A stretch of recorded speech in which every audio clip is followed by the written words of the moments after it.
দেখেছো কালো করেছো তো। হ্যালো বন্ধুরা, এই দেখো আজকে আমি একটা মাখানা রেসিপি করছি, দেখে নাও তোমরা। এই মাখানা দিলাম, এই বাদাম দিলাম, ফুটছে তো ঠিক মতো।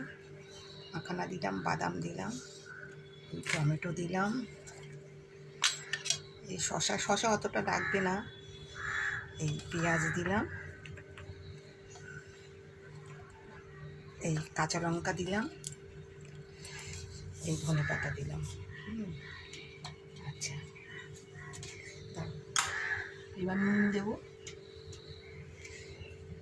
লেবুটা দিলাম না, একটু নুন দেবো।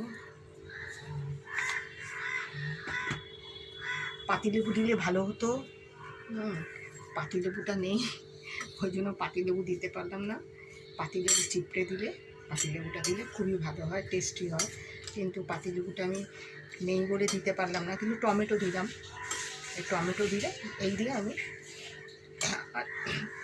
সকালে নাস্তা খেয়ে নেবো। আমি এই সকালে নাস্তা এটা আমি করলাম। তোমরা কে খাও কমেন্ট করে জানিও, তোমরা কেউ খাও কমেন্ট করে আমাকে জানিও। দেখো এর মধ্যে একটু পাতিলেবু, এর মধ্যে একটু সেদ্ধ আলু পড়লে ভালো হতো, কিন্তু আমার খিদে লেগে গেছে, ওই জন্য আর আমি আলু আর পাতিলেবুটা দিতে পারলাম না।